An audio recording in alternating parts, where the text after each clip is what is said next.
Hello everyone, welcome back to Miss Hung's lesson today. How are you feeling? Good or very good? Yes, it's great. So now let's start our lesson today with Writing 6, Unit 5, Lesson Progress Check, page 101. Before we start, make sure that you have with you Writing 6 student's book, Writing 6 workbook, your notebook, your pen and pencil with you. Now, are you ready? Let's go. Now, to start with, in this exercise, you have to complete the dialogue using the expressions below. Ở trong bài tập nói đầu tiên này thì các bạn sẽ hoàn thành một đoạn hội thoại sử dụng những câu mẫu dưới đây. The first one, what was the hotel like? Khách sạn thì như thế nào? The next one, what did you do? Bạn đã làm gì ở đó? Next one, it sounds like you had a great time. Có vẻ như là bạn đã có một khoảng thời gian tuyệt vời, đúng thế nào? And the last one, how was your holiday? Nghĩa là kỳ nghỉ của bạn thì đã như thế nào rồi? So let's look at the conversation between Lucy and Jack. So it seems like Jack just went on a holiday to somewhere. And let's see what they are talking in this conversation. Okay? Now let me do one example for you. The first one. Hi Jack, welcome back. Đầu tiên Lucy nói là chào mừng Jack đã quay trở lại. So what do you think that Lucy will say in the next sentence? Very good. She asked about Jack's holiday, right? So she should ask like this. How was your holiday? Okay. Và trong câu tiếp theo này thì Lucy sẽ có thể hỏi về kỳ nghỉ của Jack như thế nào rồi. Vì vậy cô ấy sẽ dùng câu đó là How was your holiday? You got it, right? Now, let's pause the video and do this exercise. Let's go. Now, have you finished? Let's check your answers. The next one. It was amazing. We went to Spain. Jack đã nói là đó rất là tuyệt vời và chúng tôi đã đi đến Tây Ban Nha. Wow. Okay, so what does Lucy say here, guys? Very good. She asked, what was the hotel like? Khách sạn ở đó thì như thế nào? It was fantastic, rất là tuyệt vời. It was close to the beach and our room was huge. Và phòng của chúng tôi thì rất là rộng. And the next one. Come on, what is your answer? Bingo! Okay, so Lucy will ask, what did you do? Các bạn đã làm gì ở đó? So in the morning, we went sightseeing. Và buổi sáng thì chúng tôi đã đi dạo ngắm cảnh. And the next one? Then in the afternoon, và buổi chiều thì we went snorkeling. Okay? Now the last one. Okay, for sure. The last one, Lucy will say, it sounds like you had a great time. You got it, right? Now it's time for us to practice this conversation together. I will be Lucy and you will be Jack. Okay, you ready? Let's go. Hi Jack, welcome back. How was your holiday? Wow, what was the hotel like?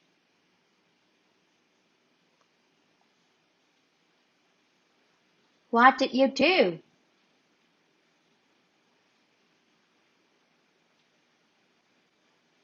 It sounds like you had a great time. So you will have 2 points for each correct answer in this exercise. Good job, everyone. Now let's move to the next exercise. It's time for you to practice reading. Firstly, let's have a look at this picture. Can you recognize this man? Yes or no? Yes, you may be correct. He is William Shakespeare. So today we are going to read a text about William Shakespeare, okay? But firstly, let's learn some new words. The first one, we have actor. Actor có nghĩa là diễn viên nam, okay? Next one, poet. Poet có nghĩa là nhà thơ các bạn nhé. And the next word, playwright. Playwright có nghĩa là nhà soạn kịch, nhà viết kịch. And the next word is theater. Theater ở đây có nghĩa là rạp hát hoặc là sân khấu kịch các bạn nhé. The next word is birthplace. Birthplace có nghĩa là nơi sinh ra. And the last word, cottage. Cottage có nghĩa là nhà tranh hoặc là nhà nhỏ ở nông thôn các bạn nhé. So now let's listen to all the words and then repeat. The first one, actor. Actor. Good job. Poet. Poet. Playwright. Playwright. Perfect. One more word. Theater. Theater. Good job. Next one. Birthplace. Birthplace. And the last one. Cottage. Cottage. Good job, everyone. So now, in this exercise, you have to read the text and then decide if the sentences are right, wrong, or doesn't say. Now, let's have a look at the sentences and then try to find the keywords. The first one, Shakespeare performed as an actor in theaters all over the world. Ok, câu đầu tiên, Shakespeare thì đã trình diễn như là một diễn viên nam ở trong rạp hát hoặc là sân khấu kịch ở trên toàn thế giới. You got it, right? Now the second sentence. Children learn about Shakespeare's plays at school. Những đứa trẻ thì học về những vở kịch của Shakespeare ở trường. Alright? And number 3. Shakespeare's wife was 18 when they got married. Vợ của Shakespeare thì 18 tuổi khi mà họ kết hôn với nhau.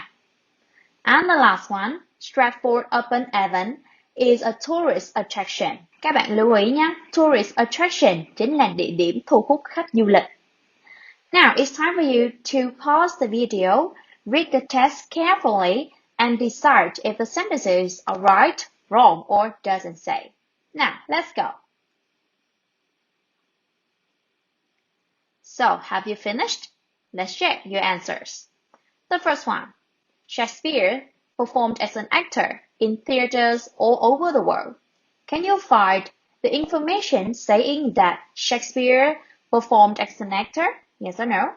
Các bạn có tìm thấy được cái thông tin nào nói rằng là Shakespeare thì đã trình diễn như một diễn viên nam không các bạn nhỉ? Yes or no? No, right. Trong đoạn văn chỉ nói là ông ấy là một diễn viên nam, chứ không hề đề cập tới việc đó là ông ấy đã trình diễn trong những rạp hát hay là những cái sân khấu kịch ở trên toàn thế giới cả. Alright, so the first sentence we should decide as doesn't say. Okay? Now, number 2. Children learn about Shakespeare's plays at school. Trẻ em thì có học về những vở kịch của Shakespeare không nè các bạn ơi? Yes or no? Yes, bingo! We can find the evidence right here. Okay, he wrote many plays, and they are still performed and studied by school children all over the world. Okay, tức là ông ấy viết rất là nhiều vở kịch, và những vở kịch này thì vẫn đang được trình diễn cũng như là được học ở trường bởi trẻ em. You got it, right? So we should choose right. Okay, now number 3. Shakespeare's wife was 18 years old. Okay, so what do we choose here? Right, wrong, or doesn't say? Very good. This sentence should be wrong. Why? We can see the information right here. Okay, so when they got married, khi mà họ kết hôn, thì Shakespeare was 18 years old. But his wife was 26 years old. And the last one, Stratford-upon-Avon là một địa điểm thu hút khách du lịch. Okay, so what do you choose here? Right, wrong, or doesn't say? Perfect, it's right. So the evidence is right here. Tourists from all over the world visit Stratford-upon-Avon to see Shakespeare's birthplace. So that's it for this exercise. For each correct answer, you have 4 points. So, perfect job, everyone. Now, in this listening exercise, you are going to listen to Ben talking to Molly about his holiday. Then decide if the statements are right, wrong, or doesn't say. Okay? Vậy thì trong bài này các bạn cũng sẽ nghe một cuộc hội thoại giữa Ben và Molly nói chuyện về kỳ nghỉ của Ben. Sau đó các bạn cũng sẽ phân định giúp cô những câu ở dưới đây là đúng, sai hay là không được đề cập tới. Now let's have a look at the statements. The first one, Ben usually goes on holiday to Italy. Ben thì thường xuyên đi du lịch đến Ý, đúng chưa nào? So the second one, most of the time, the weather was cloudy. Hầu hết thời gian thì thời tiết was cloudy có nghĩa là gì các bạn nhỉ? Very good thì thời tiết rất là nhiều mây, đúng chưa nào? And the next one, Ben spent lots of money on souvenirs. Ben đã dành ra rất là nhiều tiền để chi trả cho quà lưu niệm. And the last one, Ben's favorite food was ice cream. Món ăn yêu thích của Ben chính là kem. So now let's listen and then decide if the statements are right, wrong, or doesn't say. Are you ready? Let's go.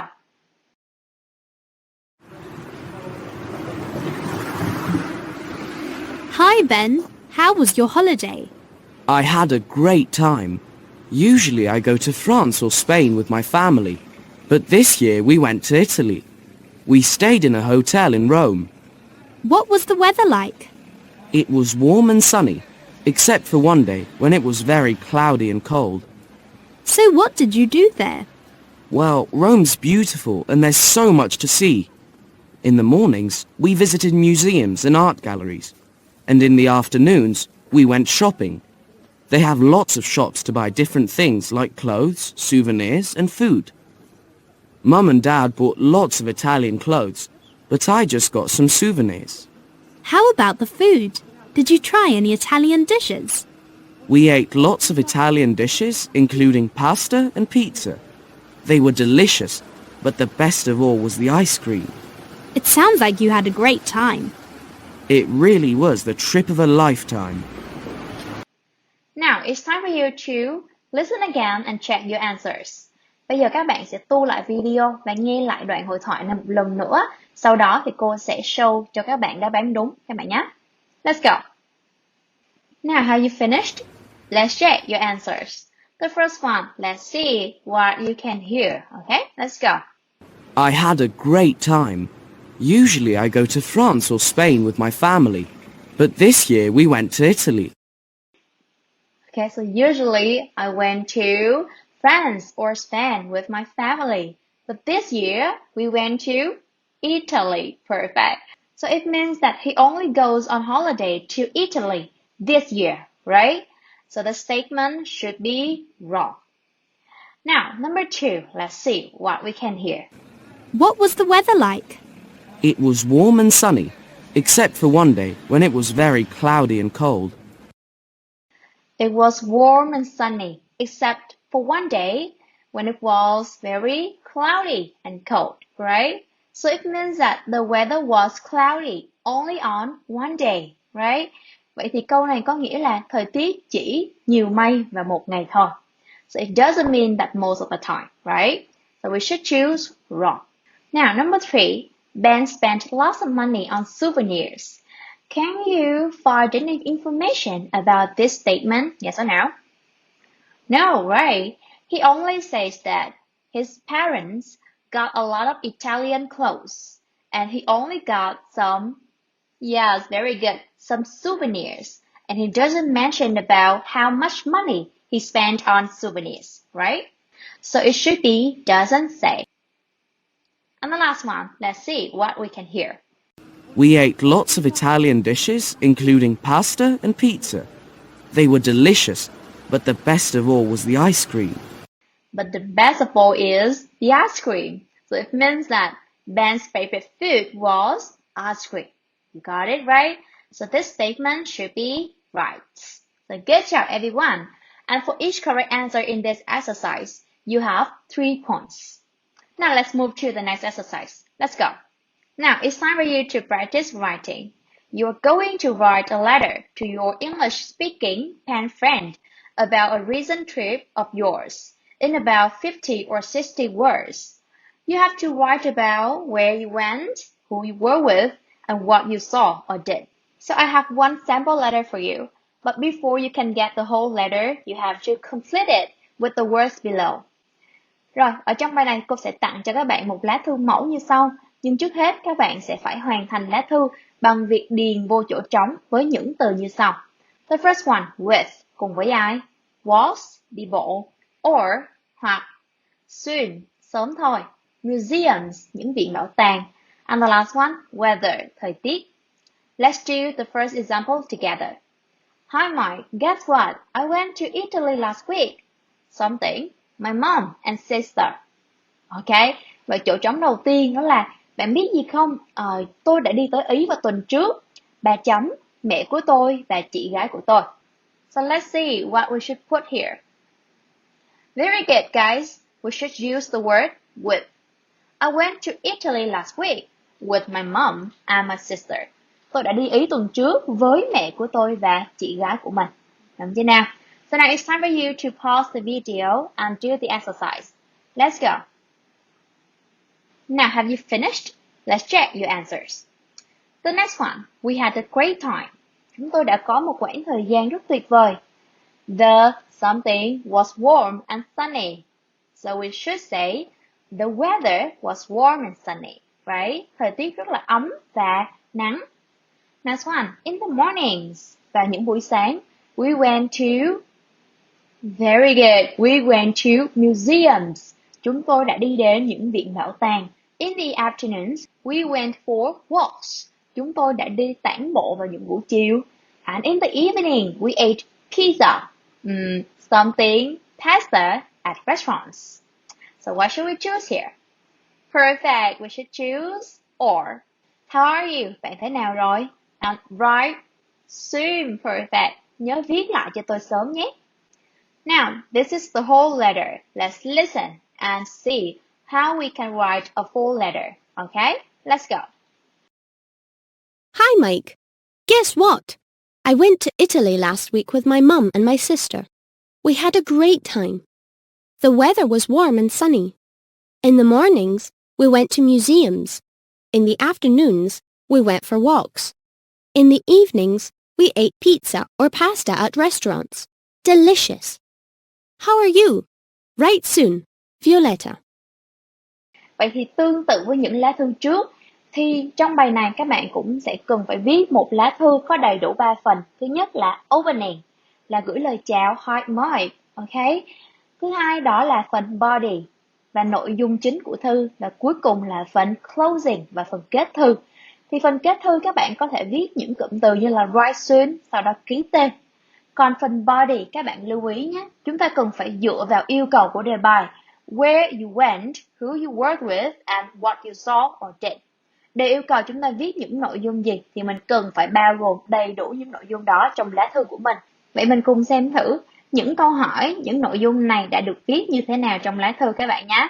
The first one, where you went, đã nói rằng she went to Italy last week. Who you were with mom and sister, right? And the last one, what you saw or did, tức là bạn đã làm gì hoặc là bạn đã thấy những gì ở đó rồi. So Violetta, she says that she went to museums in the mornings. In the afternoons, she went for walks, and in the evening, she ate pizza or pasta at restaurants. Vậy các bạn lưu ý nhé, khi mà chúng ta đã kể về một chuyến đi ở trong quá khứ rồi, thì mình sẽ sử dụng thì gì ở trong tiếng Anh các bạn nha.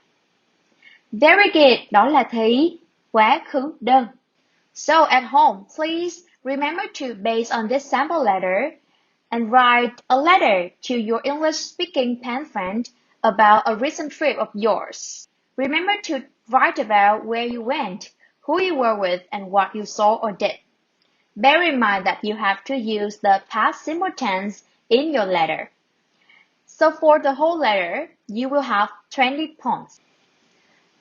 Now it's time for you to assess how well you have performed in today's lesson. If you think that your performance is good, you give yourself 1 star. If it is very good, you give yourself 2 stars. And if it is excellent, you give yourself 3 stars. So let's see what we have learned in Unit 5. The first one, vocabulary. You can talk about famous people and jobs. Talk about means of transport and describe animals. Vậy đầu tiên đó là trong phần từ vựng vocabulary thì các bạn đã có thể nói về những người nổi tiếng cũng như là công việc của họ. Thứ hai là nói về những phương tiện giao thông. Và cuối cùng là miêu tả các loài vật. Thứ hai đó là phần reading. Thì các bạn đã xác định được các chi tiết, đánh giá được một câu là đúng, sai hay là doesn't say, không được đề cập tới trong bài. Tiếp theo đó là trả lời các câu hỏi. Và cuối cùng là đọc để tìm hiểu những thông tin cụ thể ở trong dạng câu hỏi, đó là multiple choice, dạng câu hỏi có nhiều lựa chọn. Next one about listening. Các bạn đã nghe để tìm những thông tin cụ thể, cũng như là phân định được các câu cho sẵn là đúng, right, sai, wrong hay là doesn't say, không được đề cập tới. And the next one, speaking. You can describe your last holiday. And the last one, writing. You can write a quiz as well as a letter describing an experience of yours. So pay attention. If you are not confident enough to give yourself at least 2 stars, please review the relating language points. So that's it for today's lesson. Good job, everyone. Now, to sum up, today we have finished progress check of Unit 5, page 101. For homework and more practice, please remember to review all the language points that we have learned. Do the exercise in your workbook, pages 52, 53, and pages 70, 71, and access theedyourhome.com.vn for further practice resources. That is also the end of today's lesson. Thanks a lot and see you in the next video. Goodbye!